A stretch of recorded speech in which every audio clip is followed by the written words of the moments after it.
नमस्कार। आज हम एक ऐसे सफ़र पर निकल रहे हैं जो मध्य एशिया से शुरू होकर हिंदुस्तान के तख्त तक पहुंचता है। जी। हम बात कर रहे हैं ज़हीरुद्दीन मोहम्मद बाबर की और भारत में मुगल साम्राज्य की नींव डालने की उनकी कहानी की। हाँ, और हमारे पास जो स्रोत हैं वो सिर्फ लड़ाइयाँ नहीं बताते। सही कहा। वो बाबर की शख्सियत, उनकी सोच और उस जमाने की जो मुश्किलें थीं उनको समझने में मदद करते हैं। हमारा मकसद है इन स्रोतों से वो चीज़ें समझना कि भाई फरगना का एक बेदखल शहजादा आखिर कैसे हिंदुस्तान में इतने बड़े साम्राज्य की राह पर चल पड़ा। सोचिए जरा। हाँ, महज 11 साल की उम्र में गद्दी, फिर सब खोना, फिर दोबारा उठना और फिर एक बिल्कुल नई जमीन पे मतलब वाह। साम्राज्य खड़ा कर देना। यकीनन कुछ तो खास रहा होगा। तो चलिए इन स्रोतों में थोड़ा और गहरा उतरते हैं। कहानी शुरू करते हैं बाबर के शुरुआती सालों से और सत्ता के लिए उनकी पहली जद्दोजहद से। ठीक है। तो जैसा स्रोत बताते हैं, बाबर का जन्म हुआ 1483 में फरगना घाटी में, आज का उज़्बेकिस्तान। जी। नाम था ज़हीरुद्दीन मोहम्मद।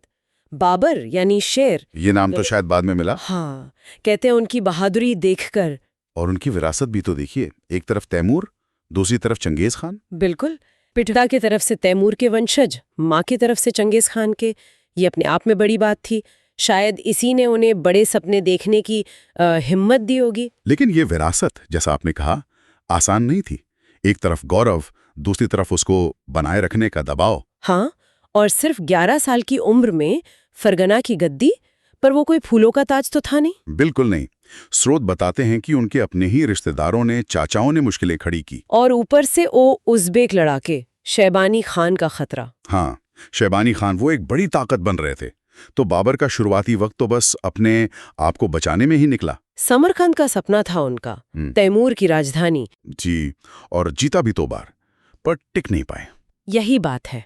और शायद यही शुरुआती मुश्किलें और नाकामियां, जैसा कुछ स्रोत इशारा करते हैं, उनके किरदार को बनाने में अहम रहीं। मतलब बार बार हारना और फिर खड़े होना। हाँ, वही। जब मध्य एशिया में रास्ते बंद हो गए, फरगना गया, समरकंद हाथ नहीं आया, तब नजरें कहीं और गईं।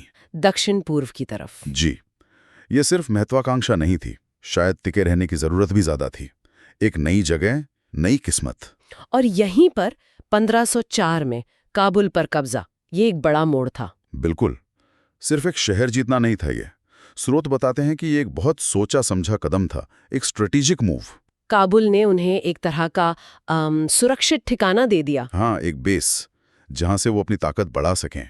और वहीं से हिंदुस्तान की दौलत की और राजनीतिक उथल-पुथल की खबरें ज्यादा मिलने लगी। एक स्रोत में तो ये भी जिक्र है कि पंजाब के गवर्नर दौलत खान लोधी ने खुद बाबर को बुलाया था दिल्ली के सुल्तान इब्राहिम लोधी के खिलाफ। जी, ये न्योता शायद वो आखिरी वजह बना जिसने बाबर के इरादों को पक्का कर दिया। तो काबुल में पैर जम गए, अब नजर हिंदुस्तान पर। जी। यहीं से शुरू होता है वो दौर जिसने सब कुछ बदल दिया। बाबर के सैन्य अभियान। हाँ, कई लड़ाइयां लड़ी, लेकिन हम उन पर ध्यान देंगे जिन्होंने मुगल साम्राज्य की नींव डाली। सबसे पहले पानीपत। पानीपत का पहला युद्ध। हाँ, अप्रैल 1526। एक तरफ बाबर की सेना, छोटी लेकिन अनुभवी। दूसरी तरफ इब्राहिम लोधी की विशाल फौज। कागज पर तो लोधी बहुत मजबूत थे। हाँ, संख्या में तो बहुत ज्यादा थे। लेकिन जैसा आपने कहा, बाबर सिर्फ लड़ने नहीं, जीतने की तैयारी से आए थे। यहाँ बात सिर्फ गिनती की नहीं थी। नहीं, बिल्कुल नहीं। ये तकनीक और रणनीति का खेल था।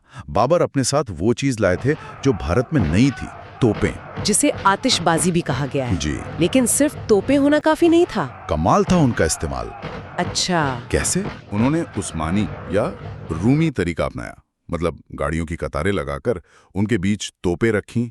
इससे दुश्मन के घुड़सवार हमले रुकते थे और बीच की जगहों से वो तीरंदाजी और गोलाबारी करते थे। और वो तुलुगमा रणनीति? हाँ, वो भी। तुलुगमा, ये उज़्बेक तरकीब थी, दुश्मन को किनारों से और पीछे से घेरने की। इसने लोदी की बड़ी सेना को एकदम फंसा दिया। तो मतलब लोधी की सेना तैयार नहीं थी इस तरह की लड़ाई के लिए? बिल्कुल नहीं, उनमें तालमेल की भी कमी थी। नतीजा ये हुआ कि दिल्ली सल्तनत खत्म हो गई और हिंदुस्तान में मुगल राज की शुरुआत हुई। पानीपत तो जीत लिया, दिल्ली, आगरा पर कब्जा हो गया, पर क्या हिंदुस्तान अब बाबर का था? शायद नहीं। हाँ, असली चुनौती तो अब आनी थी। पश्चिम में मेवाड़ के राणा सांगा। राणा संग्राम सिंह, राजपूत राजाओं का एक मजबूत गठबंधन उनके साथ था। ये शायद पानीपत से भी बड़ी टक्कर थी। बिल्कुल। मार्च 1527, खानवा का मैदान। कई इतिहासकार तो इसे पानीपत से ज्यादा निर्णायक मानते हैं। क्यों? ऐसा क्यों? क्योंकि राणा सांगा सिर्फ एक राजा नहीं थे, वो उस वक्त उत्तर भारत में हिंदू प्रतिरोध का सबसे बड़ा चेहरा थे। कई बड़े राजपूत राजा उनके साथ थे और कुछ अफगान सरदार भी, जो लोदी के बाद बाबर को खतरा मानते थे। जी। ये लड़ाई भारत में बाबर का भविष्य तय करने वाली थी। सुना है लड़ाई से पहले बाबर की सेना थोड़ी घबराई हुई थी। हाँ, स्रोत बताते हैं कि राजपूतों की बहादुरी की कहानियां और अपनी कम संख्या देखकर कुछ डर तो था। यहीं पर बाबर ने वो अपनी मशहूर तकरीर की, शराब की प्याले तोड़ दिए। हाँ, और सैनिकों से जिहाद यानी धर्म युद्ध का वादा लिया। इस लड़ाई में भी बाबर की वही रणनीति काम आई, तोपें और तुलगमा। और राजपूतों की बहादुरी के बावजूद जीत बाबर की हुई। जी। तो खानवा की जीत का असर क्या हुआ? क्या राजपूतों की चुनौती खत्म हो गई? देखिए, पूरी तरह खत्म तो नहीं हुई, लेकिन वो जो एक बड़ा गठबंधन बना था राजपूतों का, वो टूट गया। राणा सांगा का क्या हुआ? वो बुरी तरह घायल हुए और कुछ समय बाद उनकी मृत्यु हो गई। इस जीत ने उत्तर भारत में मुगल सत्ता को वो स्थिरता दी जिसकी उसे जरूरत थी। बाबर अब सिर्फ एक बाहरी हमलावर नहीं रहे, एक प्रमुख शक्ति बन गए। हाँ, और ये भी साफ हो गया कि बाबर की सैन्य तकनीक उस समय की भारतीय सेनाओं से बेहतर थी। खानवा के बाद बाबर रुकी नहीं, अगला नंबर था चंदेरी का। जी, चंदेरी, मालवा में एक अहम राजपूत किला मेदिनी राय के पास था, जो राणा सांगा के वफादार थे। जनवरी 1528। यहाँ क्या हुआ? यहां भी घेराबंदी हुई, लड़ाई हुई। स्रोत बताते हैं कि राजपूतों ने यहां जौहर और साका किया, बहुत बहादुरी दिखाई। लेकिन किला हाथ से निकल गया। हाँ, किले पर मुगलों का कब्जा हो गया। इससे मालवा का जो महत्वपूर्ण इलाका था वो मुगल नियंत्रण में आ गया। बाबर एक एक करके अपने विरोधियों को रास्ते से हटा रहे थे, अपनी पकड़ मजबूत कर रहे थे। बिल्कुल, साम्राज्य की सीमाएं बढ़ रही थी, सुरक्षित हो रही थी। और फिर आई बाबर की भारत में आखिरी बड़ी लड़ाई, घाघरा, मई 1529। हाँ, घाघरा का युद्ध। इस बार सामना था पूर्वी भारत की अफगान ताकतों से। महमूद लोदी, इब्राहिम लोधी के भाई, उनका नेतृत्व कर रहे थे। जी, और बंगाल के सुल्तान नुसरत शाह का भी उन्हें साथ में लावा था। ये लोग दिल्ली सल्तनत को फिर से जिंदा करना चाहते थे। ये लड़ाई कैसे खास थी? कई वजहों से। एक तो ये शायद पहली बड़ी लड़ाई थी जो जमीन और पानी दोनों पर एक साथ लड़ी गई, घाघरा नदी पर। अच्छा। हाँ, स्रोत बताते हैं कि बाबर ने अपनी नावों और तोपों का नदी के किनारे बहुत असरदार इस्तेमाल किया। नतीजा ये कि अफगान बंगाल गठबंधन हार गया। इस जीत से बाबर का साम्राज्य पूरब में बिहार की सरहदों तक फैल गया। तो अब लगभग पूरे उत्तरी भारत पर उनका दबदबा कायम हो गया था। हाँ, मोटे तौर पर।